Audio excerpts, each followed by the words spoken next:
بسم اللہ الرحمن الرحیم۔ السلام علیکم ورحمۃ اللہ وبرکاتہ۔ الخلد یعنی چھچھوندر، یہ ایک اندھا بہرا چھوٹا سا جانور ہے جو اپنے سامنے کی چیزوں کو محض سونگھنے سے پہچان لیتا ہے۔ باوجود یہ کہ چھچھوندر اندھی ہوتی ہے مگر پھر بھی اپنے بل سے باہر آتی ہے اور منہ کھول کر بل کے باہر بیٹھ جاتی ہے۔ مکھیاں اس کے منہ کے ارد گرد بیٹھ جاتی ہیں تو یہ ان کو پکڑ کر نگل لیتی ہے اور یہ مکھیوں پر حملہ اس وقت کرتی ہے جبکہ کافی تعداد میں مکھیاں اس کے منہ کے قریب جمع ہو جاتی ہیں۔ بعض حضرات نے کہا ہے کہ چھچھوندر اصل میں اندھا چوہا ہے جس کو صرف قوت شامہ یعنی سونگھنے کی وجہ سے چیزوں کا ادراک ہو جاتا ہے۔ ارسطو اپنی کتاب الناموس میں لکھتے ہیں کہ چھچھوندر کے علاوہ تمام حیوانات کی 2 آنکھیں ہوتی ہیں اور چھچھوندر کو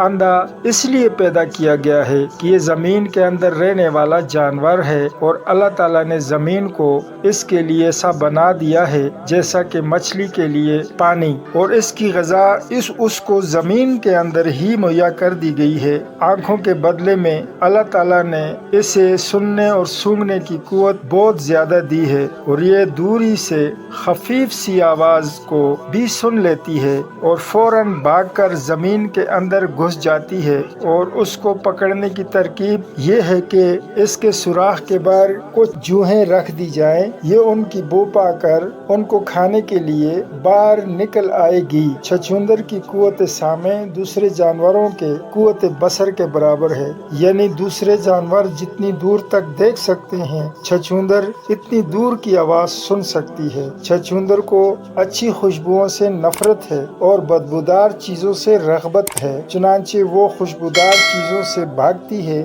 اور گندنا، پیاز وغیرہ کی بو پر فریفتہ ہے، اور بعض اوقات انہی 2 چیزوں سے اس کو پکڑا جاتا ہے۔ بعض مفسرین نے کہا ہے کہ قوم سبا کو چھچھوندر نے ہی برباد کیا۔ چھچھوندر تنہا رہنا پسند کرتی ہے، شور و غل سے گھبراتی ہے۔ چھچھوندر کو اپنی مادہ بہت پسند ہے اور ہر روز اپنے مادہ سے جفتی کرتا ہے، اس لیے عربی لوگ اس شخص کی مثال چھچھوندر سے دیتے ہیں جو اپنی بیوی سے بہت زیادہ ہم بستری کرتا ہے۔ چھچھوندر کے طبی فوائد: اس کے خون کا سرما لگانا آنکھوں کے لیے فائدہ مند ہے، اور اگر اس کا خون کنٹھ مالا والے مریض کے کنٹھ مالا پر لیپ کر دیا جائے تو اس سے چھٹکارا مل جائے گا، اور اگر اس کا اوپر والا ہونٹ موسمی بخار والے مریض کے گلے میں ڈال دیا جائے تو اس سے فوراً تندرست ہو جاتا ہے، اور اگر اس کا گوشت طلوع شمس سے پہلے بھون کر کھایا جائے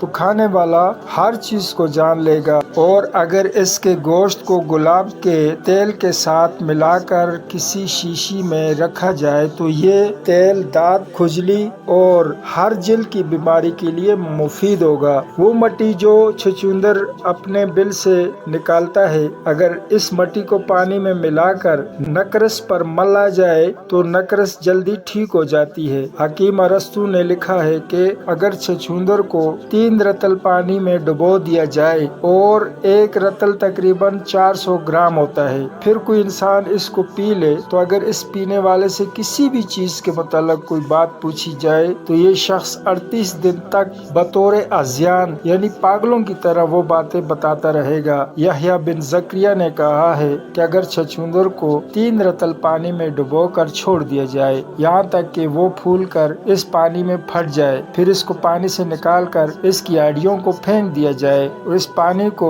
پھر کسی تانبے کے برتن میں پکایا جائے اور اس میں 4 درم اور اسی قدر افیون اور گندک اور نوشادر کوٹ کر ملا دیں، اس کے بعد اس میں 4 رطل شہد ڈال دیں، پھر اس کو اس قدر پکایا جائے کہ مثل طلا کے ہو جائے، اس کے بعد اس کو کسی شیشی میں رکھ لیں، اور جب سورج برج حمل میں ہو تو برج حمل سے برج حسد میں داخل ہونے تک اس کو اگر کوئی چاٹے اور چاٹنے والا اس کے ساتھ کوئی اور چیز نہ کھائے یعنی بظاہر روزے سے رہے تو اس عمل کے کرنے والے کو غیبی ہر طرح کی مخلوق نظر آئے گی اور بہت سے غیبی علوم اس پر کھلیں گے۔ چھچھوندر کی خواب میں تعبیر: چھچھوندر کو خواب میں دیکھنے کی تعبیر اندھے پن، حیرانی اور پریشانی، پوشیدگی اور راستہ کی تنگی سے دیتے دیتے ہیں، اور کبھی کان کے مریض کے خواب میں چھچھوندر آنے سے اس کی قوت سماعت کی زیادتی پر دلالت کرتا ہے۔ چھچھوندر کو بھاگتے ہوئے دیکھنا قرض سے نجات کی نشانی ہے، اور اپنی طرف آتے ہوئے دیکھنا پریشانی کا باعث ہے۔